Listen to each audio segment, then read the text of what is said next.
And so while I love to see my family sometimes of the year, I also love to be here in the fraternity, and I wouldn't want to leave every moment that I had free.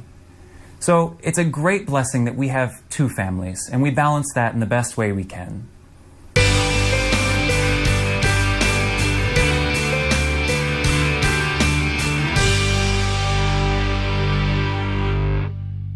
If you have a question, leave it here in the comments. Each week, I'll be selecting one question to answer here on Ask Brother Casey. Because of that, make sure you subscribe to the YouTube channel by clicking here and check back each week for the new question. Also, we're local and educational. You're watching WLAE-TV, celebrating 40 years of New Orleans public television. Inside New Orleans Sports with Eric Asher is underwritten by... At Villeries Florist, we deliver the magic of flowers 7 days a week to the North Shore and South Shore in the New Orleans area. Whether it's for birthday parties, baby celebrations, Villeries provides colorful floral displays for all. With a store full of fresh-cut flowers, exotic tropical flowers, orchids, roses, and even fruit baskets, our goal is to make your vision a reality. Villeries Florist, proudly serving Louisiana since 1969. Dave Miette Insurance Agency. Auto, home, flood, business, 504-556-0809. Dave Miette, INSagency.com. C&C Drugs is a family-owned pharmacy that's been serving Southeast Louisiana for over 50 years. Whether you need help taking care of an elderly family member, a growing child, or even a pet, C&C provides patient-centered care for your entire family. C&C Drugs, large enough to serve you, small enough to know you. Locations in Mandeville and Araby.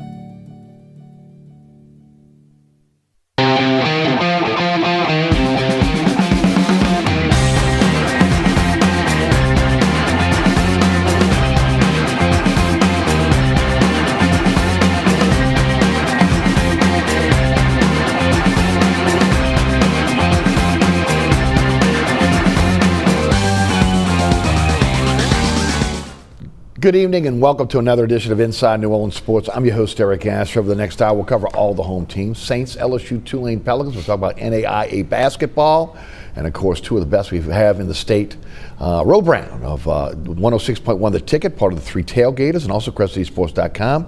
And Rene, Nadeau, CrestedEastSports.com are on our panel tonight. Gentlemen, welcome to the show. Thanks so much for being with us. Before we get started, I'll start with you, Ro. Welcome back to the show, my friend. Before we start, I want to say, please. John F. Kennedy, class of 69. Yeah, 71. 71? Yeah. That's true. There you go. There's the pen right there. That's the original There's the pen right there. That's it. You know, 50 years. There you go. That's right. 56 Cool. now. Congratulations. Congratulations. Thank you, Ro. Part of the Three Tailgaters now over at on 106.1 The Ticket. Also, again, Crescent East Sports. Anything else you're involved in you'd like to tell the folks about? I still do things at WBOK, 12:30 a.m. I go there and occasionally do stuff for them. And outside of that, I just do what my wife tells me. Like us all. Like all of us. And my daughter. There you go. Renee, welcome back. Again, you're involved in a bunch of stuff as well. Tell us all about it. Well, I'm here to learn today. I'm not going to talk. I'm just going to listen to you two. Right. I still do CBS Radio and CrescentCitySports.com, and I'll be a guest on the show now and again like this, and still enjoy it. And so have a full day every day, and been very, very blessed to be where I am and have people like this call good friends of mine. There you go. I want to start off with, again, a great article that Ro recently wrote for CrescentCitySports.com. A lot of us know this story, some do not, about a game that happened a while back. Tell us a little bit about it. February 25th, 1965. 60 years ago, last week or whatever it was. It's called the Secret Game. A lot of people probably heard about it in some way, shape, or form. It was a basketball game, high school game, played at Jesuit High School gym between St. Augustine and Jesuit High School. Might not sound like a lot to some people, a big deal, but it was a big deal because this was in the midst of segregation. Yes. And of course, St. Augustine, an all-black school. Jesuit, an all-white school at the time. Well, probably not 65. We may have had some black students. But anyway, it was against the law, basically, in Louisiana for integrated athletic events. And that's why this game was a secret. And I suppose the people who run Jesuit and the people who run St. Augustine and Joseph Wrights got together and decided that they would play this secret game behind the backdrop that these were two great teams. Jesuit was in the midst of winning 3 consecutive state titles. Billy Fitzgerald, Glenn Goodyear, and all those people. And St. Augustine had a team that year that was 30-0, led by one of the best high school players I ever saw, by the name of Isaiah King, who went to LaSalle College a little bit later on. And they played a secret game, and it's believed to be the game that was the impetus for integrating prep sports in the state of Louisiana. St. Augustine filed suit to get into the LHSAA a year earlier. They won that suit and joined the LHSAA in 1967. But this game, a lot of people believe, had a lot to do with it, because a lot of people don't realize the following month, St. Augustine and St. Aloysius played a baseball game at Perry Rome. I've talked to some people who were on the team who don't remember the game, strangely, but anyway. And St. Aloysius won 4-3, and it was played at Perry Rome, and they moved the game time and day around a lot to try and hold it down. I mean, it wasn't a secret. People knew that they were going to play. And I think they ended up playing on Friday morning or something like that. And then, of course, St. Aug and Xavier Prep participated in the CYO tournament later that year, the next school year, and voila, there we are. Who won the game? Well, St. Augustine won it 81-59. Okay. Beat them pretty good. Harold Sylvester was a sophomore on that team. Okay, the great actor. A terrific player, actor and everything, and wrote a screenplay that Disney bought, Passing Glory. They made a movie out of it and all that good stuff. A little bit, it wasn't the same, of course, took some Hollywood license with the story and changed some things and some names. Jesuit wore red in the movie, so but it's and the St. Aug team did not win the state title in the Black League, the LIALO. The next week they were upset by Scotlandville, 66-63, which may not have been an upset if you know about Scotlandville basketball. They were always pretty good. They were always very good then. But 81-59, you know. There's always some people who say, well, it really wasn't a game, it was a scrimmage and it didn't keep score. You can't play a game and not keep score. No, you gotta keep score. And whoever won was going to tell you what the score was. And whoever lost was going to tell you we didn't keep score. But, you know, the game isn't the important thing. The game was what happened because of the game. Is the most important thing. No doubt. I think. But, so now, if folks want to read the article, where can they read it? CrescentCitySports.com. Beautiful. CrescentCitySports.com. And I guess what was different about it was reactions after the game that people forgot about or maybe didn't know about, and how that affected everything too. Which was? Well, actions in the press. You know, there were a lot of letters, there were editorials done on local television stations. And you got to remember, this is in the midst of just 1 month earlier was the AFL players, the African-American AFL players who walked out of the All-Star game, which was supposed to have been played here in New Orleans. And they said, we're not going to play because cabs won't pick us up, and we, you know, accommodations are racially segregated, and they moved the game to Houston. And this was in the midst of New Orleans trying to get a pro football team. I remember. And that didn't, you know, that not the kind of thing that helps. And this was just 1 month before this game, so I mean that tells you that it wasn't times now. People think of history in times or in terms of how things are now, and you can't do that. It's just not the same. It's not the same. You can't do it. No doubt. CrescentCitySports.com, Real Brown. Again, everyone should go, again, take a few minutes to check out the article. All right, let's start with the New Orleans Saints. First of all, again, Kellen Moore, the new head coach. Rene, I'll take you first. Your thoughts on this hire? You know, at first I don't want to say skeptical. I was kind of at a distance, like, how is this going to work out? Never having been a head coach, and in retrospect, I knew he would have to surround himself, which he did, with familiar faces that they're on the same page, and people he could bounce things off of who have been head coaches.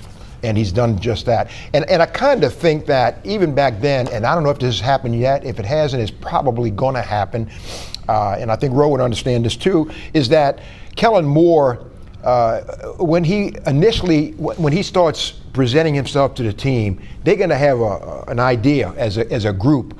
Is this, they're going to buy in or not buy in right off the bat. Now, he can sway the team one way or the other as it goes along, but I wouldn't be shocked if this hasn't happened already, that he would get in a situation away from the office with Demario Davis's, Cam Jordan's, Derek Carr's, Eric McCoy, kind of a golf game or fishing trip kind of deal, and get to know that person, because those are the leaders of the team. And when they go back in the locker room, they will influence the other players. And what I'm saying is, it's going to be imperative that he has the grasp and the focus of the entire team going forward. Because, as you know, you lose your team or you have guys on the team question, are you the right person? Can we follow you? And that's going to start bad. So I think he has to feel like he's got the team behind him from the get-go, and however he's going to address the team when it comes to that in mass. But he's done it right by surrounding himself with people that he's worked with. They're in lockstep together, and they think a lot the same. And he knows the task at hand is not going to be easy. That salary cap is going to be a monumental climb. But it's going to be a couple of year process, 2 or 3 year process to really get where they want to be. I can't see him making a quantum leap in 2025 to jump back in the playoffs and win the NFC South. Anything can happen. But Mickey Loomis, I'm sure, is going to get creative in veteran free agency and things like that, because there are some issues, some guys they need to bring in, probably not the highest caliber of the players at each position, but there's a couple of additions I think would really, really be big on this team. Yeah. Well, what's your thoughts on his first job as a head coach? Everybody has their first job, and if that happens to be here, then so be it. You can't always say that, well, he's not an experienced head coach, or they need to get somebody who has already been a head coach. Well, Vince Lombardi had a first job. Tom Landry had a first head coaching job. Everybody, at some point, it's so don't hold that against someone. I thought it was a good hire.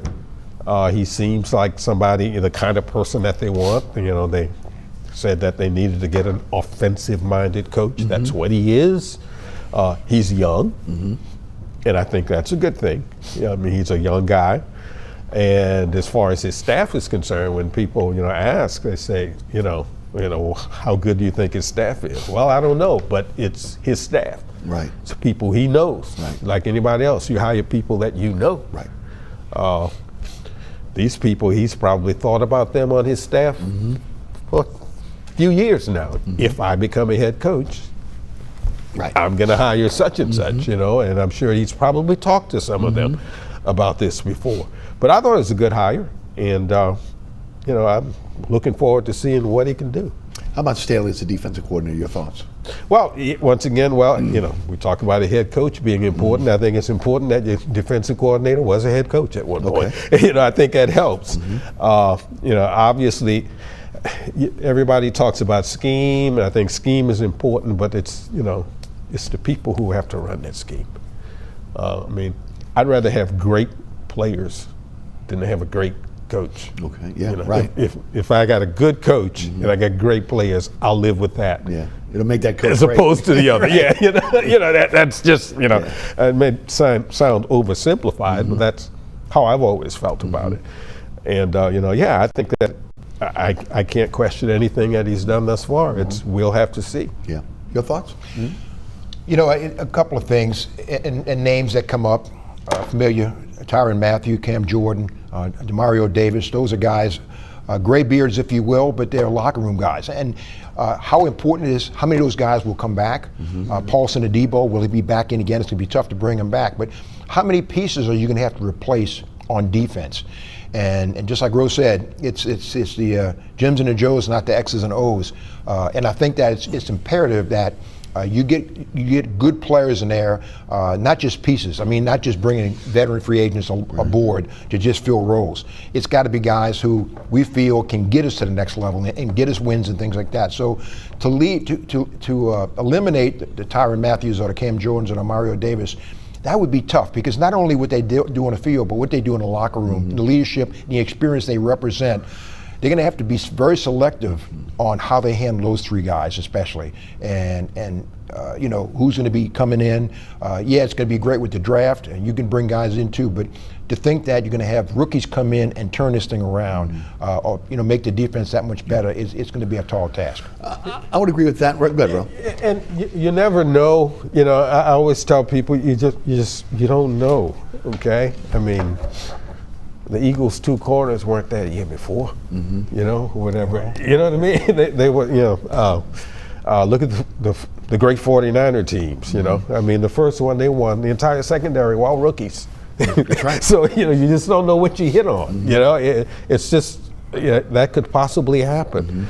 It doesn't happen all the time. I'm not saying that it's going to happen in this particular case.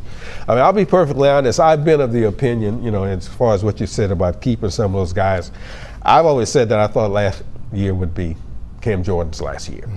Yeah, I did too. And I've always said that I thought that it should be his last year. One of the great Saints of all time, we vote, Saints Hall of Fame, that'll be a short conversation. That probably won't be a conversation when that time comes. Right. But I just thought that it was time. Maybe DeMario, maybe Tyrann. Maybe time for Tyrann to go too.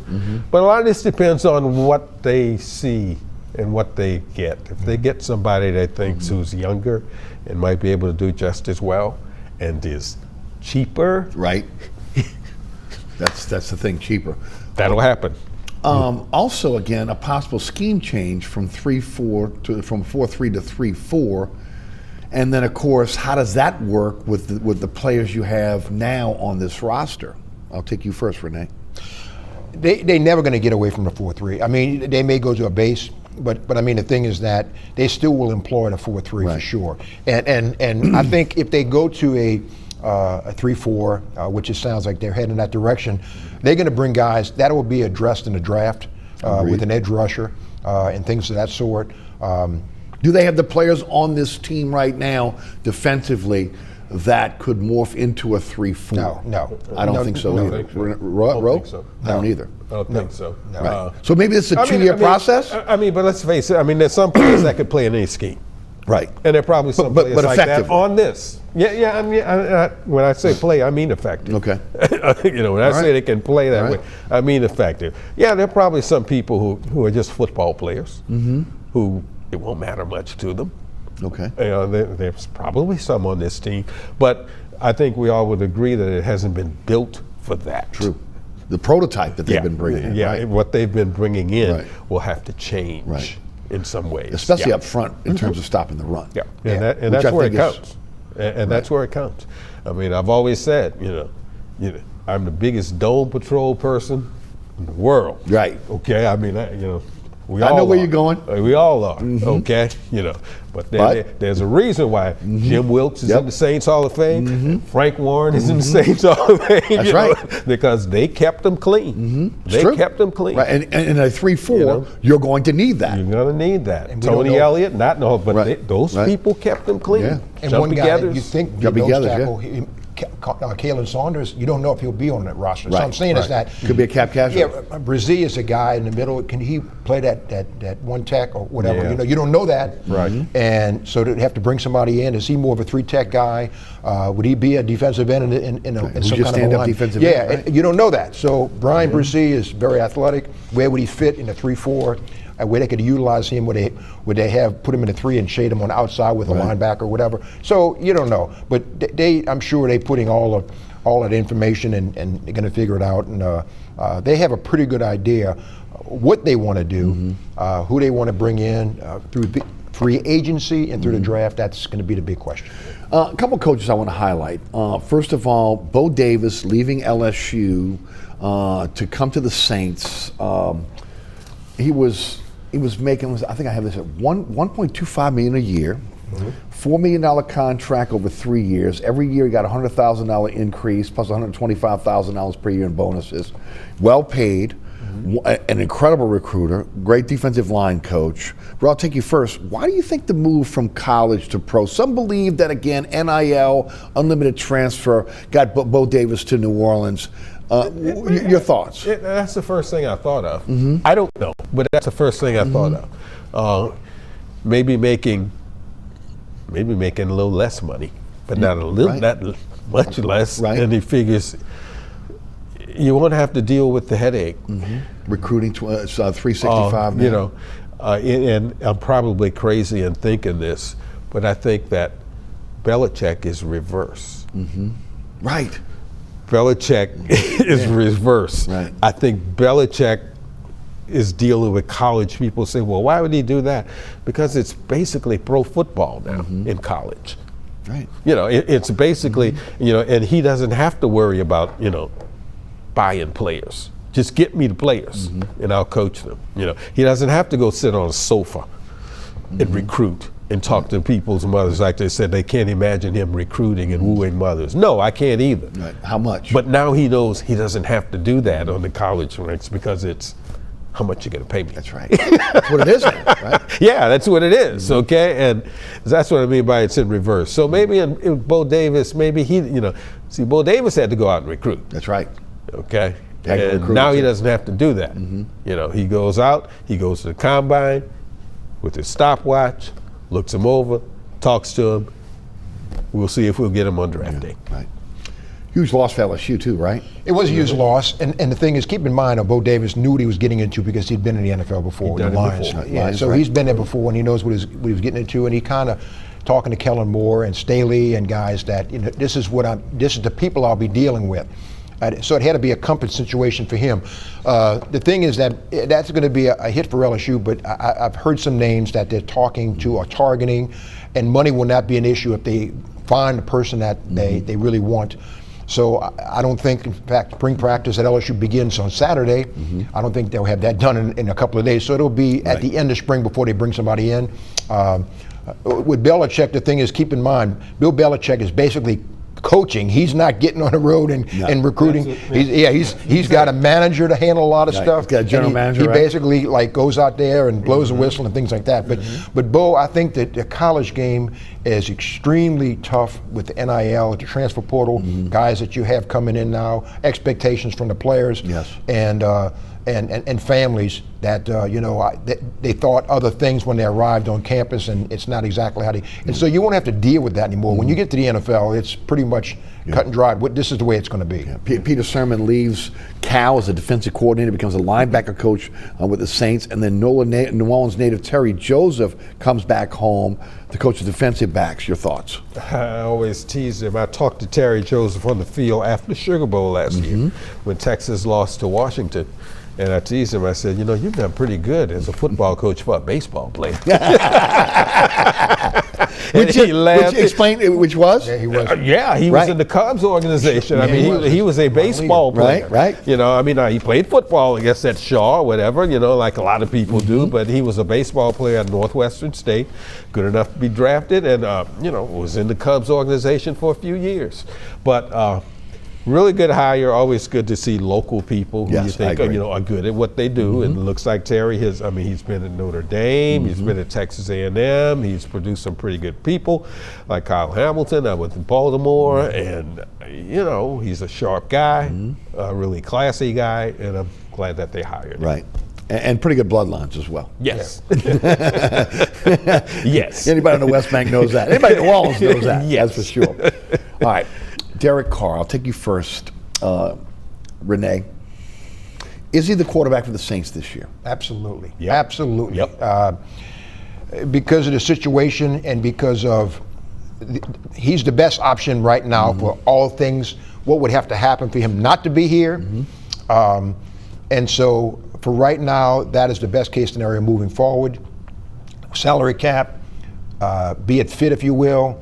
And if he's tried to be moved, he'd have to approve of that. And what would you get in return? So all things considered, this is the best case scenario.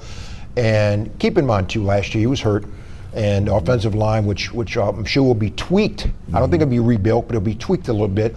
That could make a difference too moving forward, because they had a lot of injuries, as you both know, in 2024. So with a healthy offensive line, hopefully, and a healthy Derek Carr, how much difference would it be? Moving forward, it gives them probably the best chance offensively that they could have, that best option. He's the perfect quarterback for the situation. Okay. Currently. Bridge quarterback? Currently, yes. He's perfect for it. You know, I mean, he's already here. Is he the quarterback of the future when people talk about that? No. But I think he's a good person to have there while you look for your quarterback of the future. And Derek Carr is not a terrible quarterback. You know, he's just not. He's not a, he just needs protection. He's not Drew Brees. He's not whatever, but he's not a terrible quarterback. I think he's a pretty good quarterback. I think he's all right, And that's why I say I think he's the perfect person. He's a veteran guy who can probably adapt to things, and he's perfect for the next year or two or whatever. Yeah. I have no problem with it. Cap number is $279 million this year. It is the third straight year that the cap is increased by $20+ million. All teams have to be cap compliant by 3 p.m. New Orleans time on March the 12th. The Saints have made some moves again as of the recording of this show on a Thursday afternoon. McCoy has restructured his deal to open up about a $7 million under the cap. Jamal Williams was cut.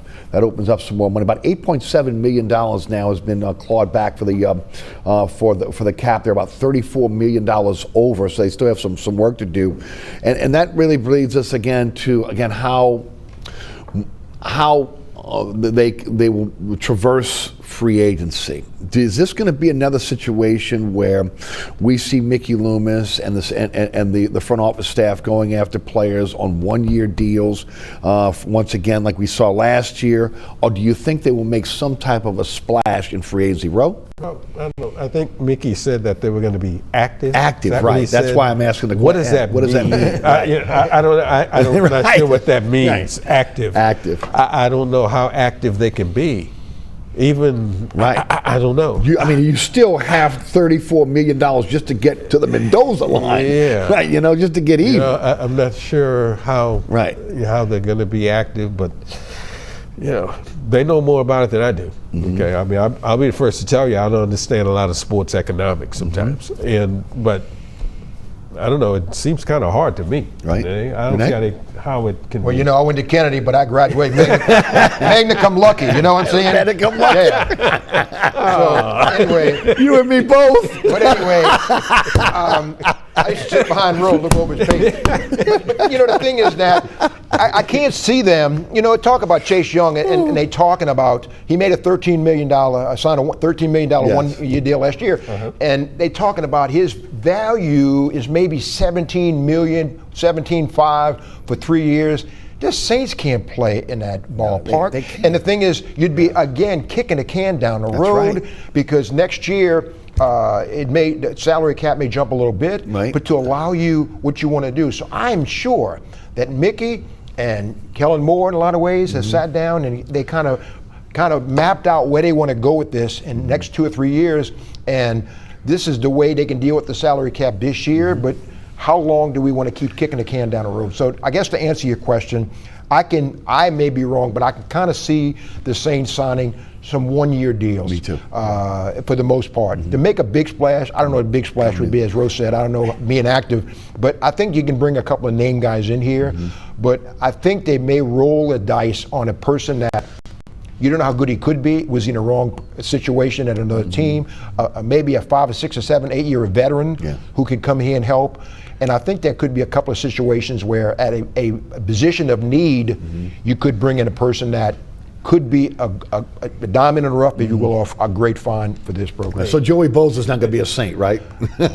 Khalil Mack, I don't think. This is a time for a 1981 type draft. Amen. 1986 type draft. 2017 type draft. That's right. Okay, that's what this is. This is the time for that. I agree. I agree. Where you're getting 5 or 6 people out of one draft. It's true. Who end up playing for you. Right.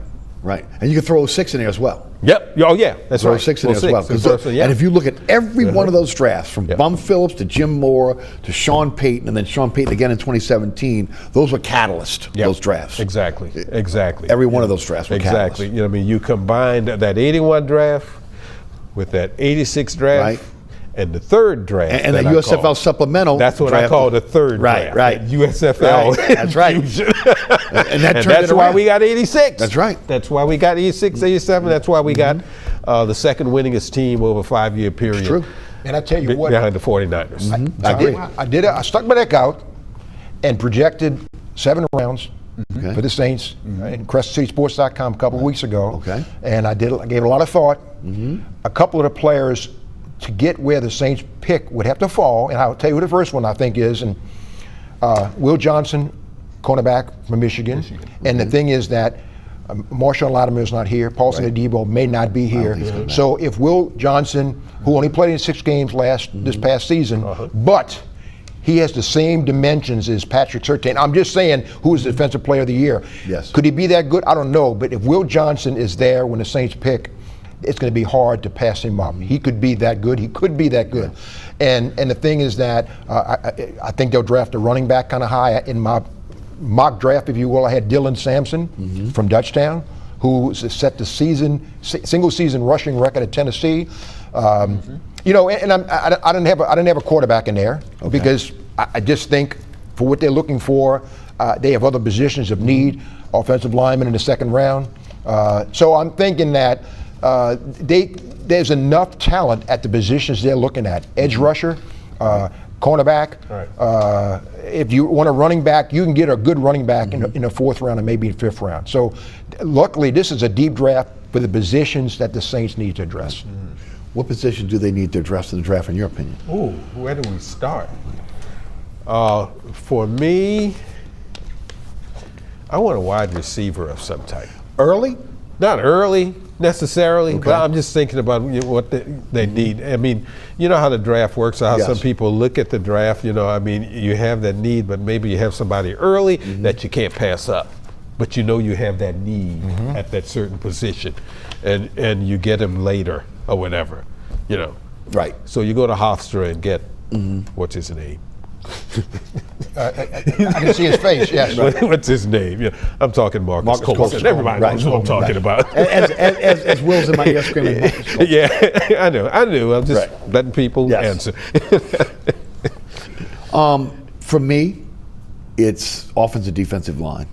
You've got to beef it up. I mean, defensive line, you've got to be able to stop the run. Offensive line, you've got to be able to protect the quarterback and run the football. I wonder if Penning is a right tackle. I feel the same way. I wonder if, again, you can't do what they did in Philadelphia with Becton and moved him inside to the left side. Allow him to go back again to his natural left side, put him inside. That way he's covered by McCoy and Fuaga. And then maybe go out and get another right tackle. Again, they got a guy up at LSU's not bad. Already said he wants to be a New Orleans Saint. I don't know if he lasts till 9. Right. But I think, again, offensive lineman and defensive lineman. And look, I know it's not sexy, but I think that's where they got to build. You got to build those lines out first. I'm with you. Whenever you talk about that kind of thing, you got to start with linemen. I just think that they have tried to do that and they failed. You know, they've had some pretty high picks in the offensive line in recent years that were all right, but not just didn't pan out. Yeah, you know, some of them just couldn't play. You know, we haven't found out yet about Penning, and you know, Pete was all right. Yep. You know, Ruiz probably wasn't a first rounder, quite frankly. True. You know, I mean, he could play in the league, but probably wasn't a first rounder. And McCoy, of course, well, he's legit, you know, but you got your injury situation, you know, but you're right. Offensive, defensive line, you know, I think the last Super Bowl proved that. And Ireland's got to change his prototypes now a little bit, right? Yeah. With Kellen Moore. I know they've had a plan, they have a prototype, they have a plan for the cap, but that changes a little bit with Kellen Moore coming on board now. You know, and I'm going to tell you something else. I'm going to test both of you guys. What cigarette commercial was, it's what up front that counts. And I'm going to tell you who that was. But anyway, it's what up front, it's up front that counts in football as well as Winston cigarettes in 1959, 1960. Anyway, so, but I think the Saints in the second round, there's a couple of names that I had in my mock draft. Wyatt Mullum from West Virginia, can play anywhere except center. Okay. Josh Connolly from Oregon is really, really good tackle. Could be a late first or second round. And there's a guy named Jared Ivey from Ole Miss, who's about 285, 290, can be inside or outside, believe it or not. He's got great skill. Mike Detillier and I were talking about, he likes him a whole lot too. So in the second or third round, that's where you may have to address that upfront kind of mentality. Well, again, it'll be interesting to see again what happens, how much they change their prototypes, and again what we'll see coming up in the draft and free agency. You are watching Inside New Orleans Sports. Ro Brown and Rene Nadeau are our guests. I'm your host, Eric Asher. We'll hear from our underwriters. We'll be right back.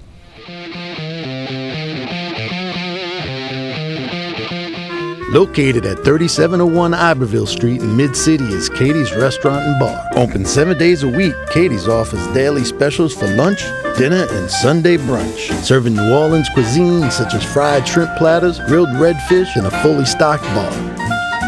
And don't forget about our expanded event seating and local entertainment. Featured on the Best of Food Network's diners, drive-ins, and dives, Katie's Restaurant and Bar. Burkhart's Air Conditioning, Heating, and Refrigeration has been family-owned and operated since 1989. Burkhart has energy-efficient solutions and offers brands such as Mitsubishi ductless AC units and Amana, the only manufacturer with a lifetime unit replacement warranty. Burkhart's offers maintenance bundle packages that include servicing your AC, generator, and tankless water heater. For more information on the services Burkhart's provides, visit acpromise.com. Burkhart's Air Conditioning, Heating, and Refrigeration, providing comfort for life. Welcome back to Inside New Orleans Sports. I'm your host, Eric Asher, Ro Brown, Rene Nadeau. I guess these guys, again, are best of friends. They've been friends with so it is a hoot to be on a panel with them today. Oh, okay. All right, guys, let's talk Pelicans. Again, I'm sorry to bring the whole room down, but it's the truth. 136-115. Again, Mardi Gras night loss to the Lakers. Pelicans go 2-2 on their Mardi Gras road trip. They're 17-45. They got Houston tonight. 20 games left in the season. Before I really get into where they are, I got to talk about Zion because, again, I've been on Zion a lot, again, with the injuries. Again, I call him the biggest tease in sports. But my gosh, Zion is playing some incredible basketball right now. If you are not, a lot of people have tuned the Pelicans out because, again, they've won 17 games. But I'm telling you right now, if you're watching the Pelicans, you're watching Zion the player we thought he was going to be coming out of Duke. Your thoughts? No one's been able to do anything with him.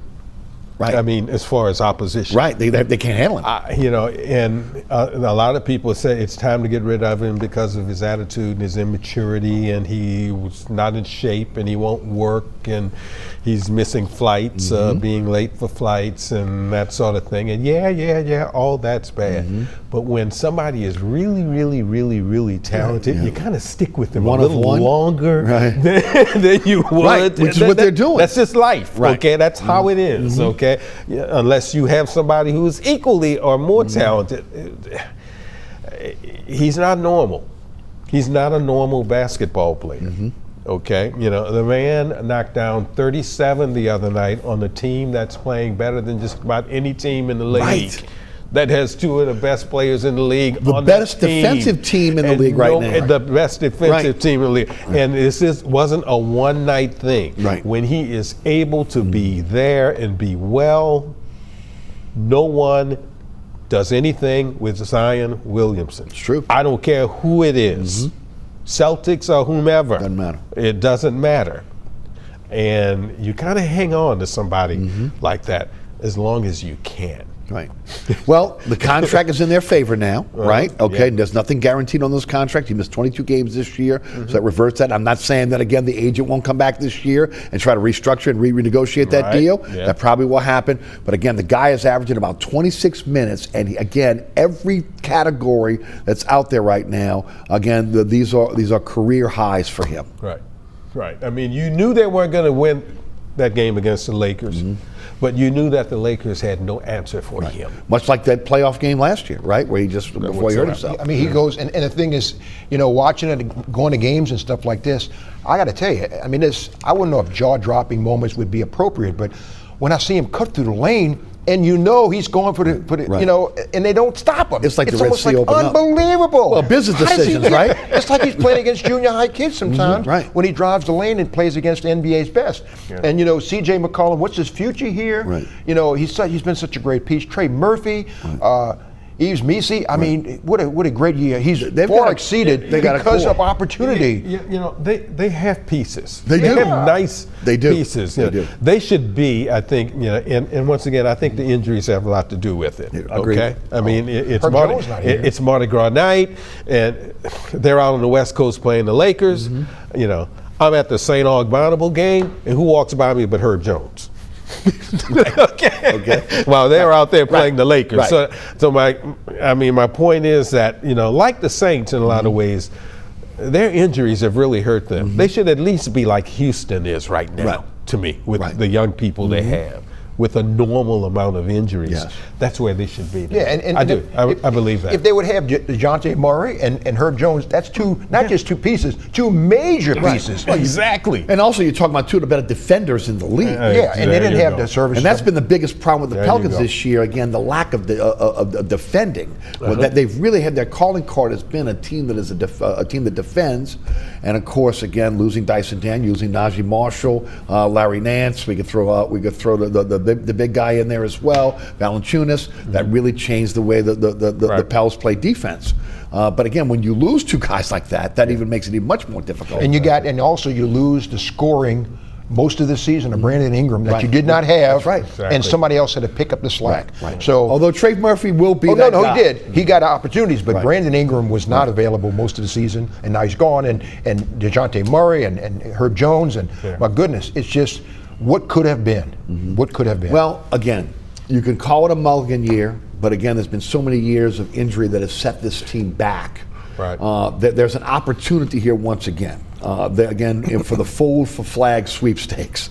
Washington has 12 victories, Charlotte has 14, Utah has 15, the Pelicans have 17, Toronto has 20. You want to get in that top three, again, because the ping pong balls are all the same.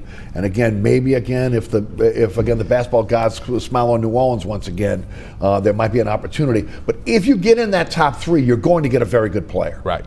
There are again. you got Harper, and you got two guys at Rutgers, Harper, Dylan Harper, and Ace Bailey. Ace Bailey, right. Yes, and so I'm saying if you don't get, your guy from Duke flag, you got two really, really good options there. So we'll see how that plays out. I did want to mention a couple of things when we get into college basketball. If you guys will just bear with me for a second as I flip through my pages here. One more question about Zion. Zion, 5,000 points, quickest in the history, third quickest in the history of the NBA, after again Luka and LeBron James. Your thoughts? I'm just amazing when you think about 2 or 3 games. I mean, that says it all. I mean, I was that surprised me. I didn't. Right. Think I didn't it did catch me by surprise. 5,000 points. Right. So he can't have 5,000 No way. points. He hadn't played enough. He didn't play enough. Exactly. That was my first thing I thought too. So I mean, so that tells you, I think. What well, he and I am one guys that again that I'm at the point where again, look, if you can get something for him, but again, it's been hard when you see the way he's playing down the stretch here. You're like, okay, maybe we can wait a year on that. Maybe we can wait. Maybe we can wait a year on that. I think we're still in a hang on to him mode. Right there, you go. Yeah. I did want to mention a couple things. First of all. The Xavier Gold Nuggets, again, lost to LSU Alexandria at the Red River Athletic Conference Tournament, 22-3. They're still alive for an NAI bid. Talk about Xavier. They will host the first and second round games of the NAIA tournament at the Convocation Center, Xavier, on campus. I think March 14th and 15th. So they'll be in the tournament. Okay, yeah, they will play the first and second round games there. So 27-3 overall. Of course, they were 18-0. They started off 18-0, so they got a lot of notice because of that. They ended up, like I said, 27-3. Like all colleges, a lot of transfers had a lot to do with it. Cam Shelley was the newcomer of the year. She transferred from someplace. Is a really good player. Made all conference. Joy Campbell, another transfer, made all conference. Lauren Banks, another transfer, made second team all conference. One of the things about this program, I think, is one of the really unnoticed people is the head coach there. Bo Browder has been there like 26 years, and he wins all the time. Okay, they win 20, you know, like it's just a matter of course, at least 20 games. He's won championships, he's gone to the national tournament. And another one who's not bad for a baseball player, I think he was a catcher for Joe Sherman or something at some point. Yeah, or whatever, yeah. And, you know, but he's done a terrific job there for a long, long time. And like I said, they'll be in the tournament again. Dillon women lost in their tournament championship game, 48-45 in overtime to Wiley, finishing 18-9. Are they tournament bound? I'm not sure about that, but their men are. Right, they are. Because their men won the HBCU conference tournament. Talk about they beat Philander Smith. Right, 74-72, right? Beat them by 2. Yes, they sure did. I think they're like, what, 19-11 they finished. You know.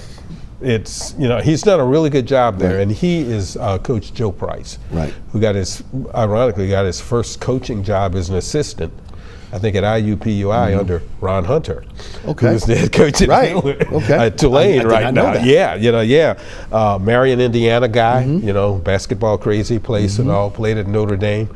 Was a teammate of Donald Royal. He was at Notre Dame when Donald Royal from St. Aug was there, and David Rivers and all those people. You know, but yeah, they've had a really good year. He's done a really good job. Betravian Phillips was the MVP of the tournament, as a matter of fact, from Dillard. And so yeah, they're in the tournament, and they'll find out pretty soon where they'll be going. The Southland women have to win their conference tournament, but they are, again, the #1 seed. They lost on Saturday to Texas A&M Corpus Christi, 54-52. 19-1 in conference, 25-4 overall. So again, and then the LSU women are 27-4, 12-4. Again, with back-to-back losses at Alabama and Ole Miss at home. They're the 3rd seed in the SEC tournament and now projected 3rd seed in the NCAA tournament. Rene, your thoughts on the LSU women? You know, Kim Mulkey, she does amazing things. You know, the women have a target on their back because of her. Right. But I would put nothing past Kim Mulkey. There's no team that I would say is a sure win over LSU when they step on the court. I mean, Kim, if she has all of her players, is capable of pulling off a kind of win that she did a couple years ago when they beat Iowa. So as long as all the players are healthy and on court, she's got a chance to beat anybody. And as good as this team is, it has been this year, I think the one thing they lacked was a player like Kim Mulkey. Yeah. They needed a point guard.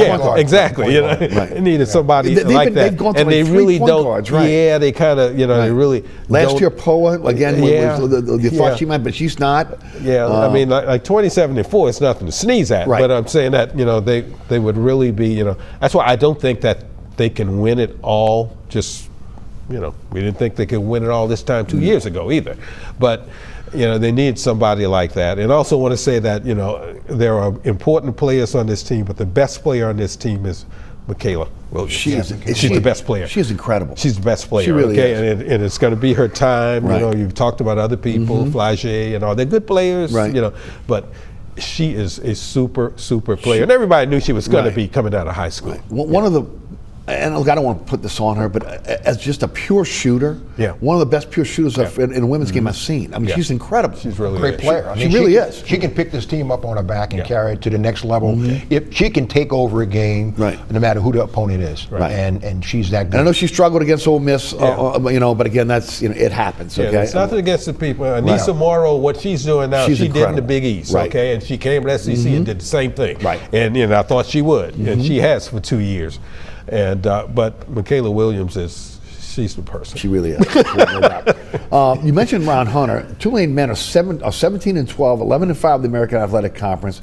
They're top 4 seed as of right now. There are 2 games to play. They're at ECU tonight, and then again they have UAB on Sunday.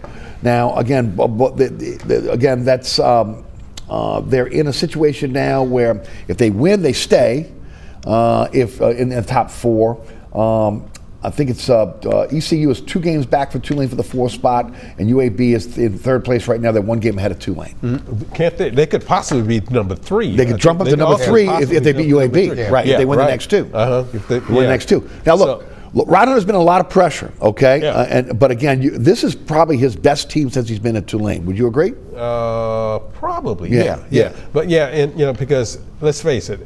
everybody thought he was done. Right. Everybody thought he was finished. Right. Yeah, you know, They I did. mean, it No, really they was. Last year, I thought when I saw them, all of their players looked like the same person. If you know what I mean. There were no defined roles or anything. Everybody looked like the same person that did the same thing, and they all wanted to do the same thing. This year's team is a little different. It's also unusual because it has no seniors on this team, which is kind of unusual in this day And he hit age. the transfer portal for the first time, right? And they got they hit the transfer portal. It looks like they did pretty good with it. And I think he's done a terrific job. I mean, he really has. I agree. I mean, we got to remember, in December, this team lost to UNO. That's right. They've come a long way. And UNO's only got 4 victories on the season. They lost to UNO, okay, and that's at home. And that should tell you something, you know. And now, you know, they're playing very well. Right. They've come a long way. No, they have. Since They really the have. UNO loss. I mean, you know, Banks has really done a good job at forward, and you know, the transfer portal has helped them tremendously. Daniels coming in, the kid from Baton Rouge, the center, he's played his role, but they've meshed. I mean, for some reason, they've gotten better as a team, and I think they've bought into what Ron Hunter's told them. And Luck has played a little bit of a role involved in that, but guys, I think that they didn't think would be coming off the bench would be play a bigger role has. So I think he goes a little deeper on this team. They play a lot of people. Yeah, they do. They do. I think they go a little deeper now than you would anticipate when you started the season, and he feels comfortable going deep into that. Right. And remember, again, they lost a really good player that's playing for Duke right now, Sion James, who's not a bad player as well. Who again graduated, and of course is their point guard up in Duke right now with Flag. And here's the only problem, as we talked earlier in the show about football. I said they've got underclassmen who are transfers. Can you keep them? Right, that's the question. Can you keep them? Can you keep Now them? again, they got the Fear the Wave Collective, which has done a really good job with football. Right. And so we'll see again how that works out with basketball. LSU men lost to Kentucky 95 to 64 on Mardi Gras night. 27 points down at halftime. It was just a blowout. They're 14-16, 3-14 in the SEC. But guys, they might get the automatic qualifying bid to the NIT, even though again it's been a tough spot because again, the SEC could have 14 teams that go to the NCAA tournament, 14-16, which means South Carolina and LSU may be in the NIT. Well, and the thing is, too, I think the pressure is off a little bit because the elephant in the room was what you're going to do with Matt McMahon. Right. I mean, is he going to be gone now? And they've basically taken our foot off the gas and said that he's going to be back. Right. We're going to help him with NIL. They're going to get more NIL money. Yeah, they only had that's what $2 I'm million saying this year to be able to spend when most SEC teams have between $7 and $9 million to spend in NIL money. So that tells you where where LSU basketball is in NIL. And I think that also that sends a message to the coach, the staff, and the players that your coach is going to be in next year. And I think that's because if you're playing and there's uncertainty here, are we going to be together next year and things like that. And I think Matt McMahon, in recruiting too, getting guys in, that kind of shows that they behind him right now. Scott Woodard is behind him, and you know, McMahon will be back again next year, and hopefully with better results with NIL. Quickly, baseball. LSU second ranked in the poll, in one poll. Well, first ranked in the other poll. They're 13-1. Tulane is 9-3. UNO 7-4. 2-1 in the conference. They already started conference play. And I failed to mention, of course, UNO having a tough time. 4-27, 2-18 in basketball. I do want to mention Master P coming in and becoming director of basketball operations. What do you think? Good idea. They need to do something. Right. I mean, see what he can do. They've always had directors of basketball operations. Okay. He is president of basketball. I've never heard that. Never heard that before. I've never heard it put that way. President Right. of basketball operations, which tells me that, you know, if you know what a basketball operations person does, you know, that's the person who decides, you know, checks the hotel and check, you know, and do that kind of stuff, the travel stuff, and make sure they eat and all that. He won't be doing that. No, he's trying to bring money in, NIL money. I can't imagine him doing that. Right. He's got a basketball background. Right. You know, Oh, so no. he's coached and he's played. So he played in the NBA Yes. in preseason games. he's got a basketball background. and he's got connections. And he's not bad as a businessman. you know, but the thing about it also is that as far as recruiting, because whether you like AAU or not, he's been involved in AAU basketball. That's a great point. Okay, and So he knows the players. you got people, you know people, And coaches. Yeah, you know the coaches, you know the parents or whatever, and so that. Ro, you're the first person that said that. I didn't realize the AAU connection there, but it makes a lot of sense. Yeah, exactly. Makes a lot of sense. Exactly. Yeah. Ro and Rene, one more subject before we get out of here. Got about 4 minutes. LSU starts spring practice this weekend. Your thoughts? I tell you, Brian Kelly's done a great job. They start on Saturday. Transfer portal, a lot of positions. They've rebuilt the secondary with transfer portals, bringing 3 guys could start. Bauer, Sharp, tight end. Offensive line will have 2 guys starting via the transfer portal. Transfer portal has brought in a couple of wide receivers. There'll be a lot of interest and intrigue in that spring practice because there's a lot of people coming in. Patrick Payton, defensive end from Florida State. There's a lot of players that can really, really put LSU over the top. Yeah. We don't know how much we're going to see him in live action, but Brian Kelly has to feel really good where he is and what he's brought in so far. Spring practice, spring game is April the 12th. Tulane will start their spring practice on the 18th of March. Your thoughts on LSU?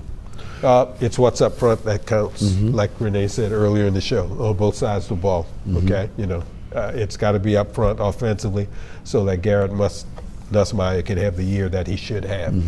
I think Garrett Nussmeier is a good quarterback. Right. I think he's really good, and I think with some protection, he can be really, really good. Yeah. But protection, agreed. And from what I understand, they've moved DJ Chester to the guard position now, at least for spring. Yes, so he'll compete there, and they bring in a guy from Virginia Tech, Moore at center. Right. And Josh. They bring in a guy from Northwestern who started at Reynolds at tackle. But you talked about Tulane real quick. I did an analysis on offense and defense, but Tulane had a nice sit down with Coach Summerall, and he went into great depth on newcomers and what he expects out of. He named names and stuff like that. So great depth on offense and defense. As they kick off spring practice March 18th. Right, and of course that is at CrescentCitySports.com. CrescentCitySports.com. So how the tailgate has been? Before we get out of here again. Well, I hope it's going well. I'm trying my best to fill the shoes of one Edward Hilton Daniels III, my little brother. That's hard to do. No, but it's been fun. I mean, Kenny, with Kenny, I'm glad they asked me to do it. And that is 10 to noon every single Saturday. That's the longest running sports radio talk show in the city. Yes, true. Again, the 3 Tailgaters, and Ro's now part of that. And again, to me, I thought it was a natural. And I'm glad that you were chosen. I'm glad you decided, yes, I'll do it. But again, I thought it was a natural to slide right in there. I was about to say no. Well, again, want to thank both you guys for coming down. Again, remember, one more time, the secret game, where folks can catch the article? CrescentCitySports.com. Just look for me, click on it. You can see everything I've written for Crescent City Sports. And that's the last thing I wrote, so that's the first thing that'll pop up. Beautiful. And Rene, you Same thing, Tulane analysis. I did an LSU analysis a couple weeks ago. Mock draft. Going to have recruiting information coming out in the next couple of weeks, so a lot of stuff up there. Put it on your favorites. Make it be the first thing that you read in the morning. Again, CrescentCitySports.com, giving you everything you need in terms of sports. And of course, make sure you catch and row again 10 to 12 every single Saturday with the 3 Tailgaters. And of course, Rene Nadeau as well with everything he's involved in CBS Sports. He's involved in a lot of stuff. Hey, look, thanks so much for tuning in. So many ways to catch our program. Now there's a QR code on your screen that will take you to, again, my website, ericasher.com, and also the WLAE-TV YouTube page.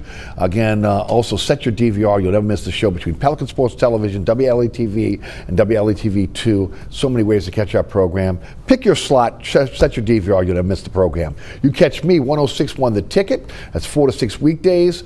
Again, you can listen live at ericasher.com. Also, again, we have our own app now, 106.1 The Ticket app. You can take the show and the station with you everywhere. iHeartRadio app, TuneIn Radio app. And of course, we want to thank, again, the underwriters who make our show possible. Each and every one of those underwriters, we thank those underwriters, again, for their support of our program. Please support our underwriters. And of course, we also thank the great folks here at WLAE-TV who make our show possible each and every week. They do a great job producing our program. Ron Yeager, Jim Dotson, Alex Chacon, and the best director on the planet, William Hill. For Ro Brown, for Rene Nadeau, I'm Eric Asher. Thanks so much for tuning in. We'll see you next week for another edition of Inside New Orleans Sports. Mike DeChilli will be our guest.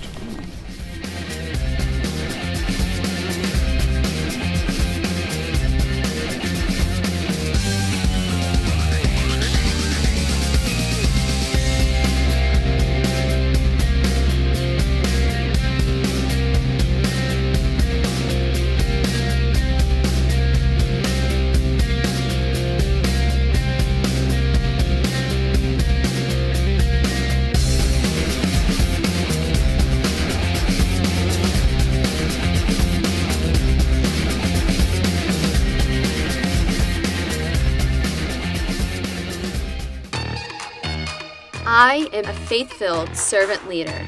I am curious and one of a kind. I am innovative. I am the connection between my school and my community.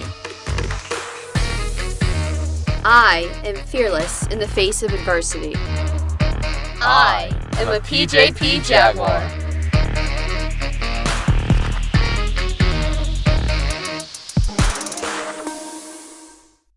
I had to pack up all my things. I had to leave my home. And I never knew where I was going next. But then you came along. There's a child in foster care waiting for a volunteer like you. The Advisory Board of WLAE will hold a scheduled meeting on Wednesday, March 12th at 12 o'clock noon. The meeting will take place at 3228 6th Street in Metairie, and the public is invited to attend. We're local and educational. You're watching WLAE-TV, celebrating 40 years of New Orleans public television.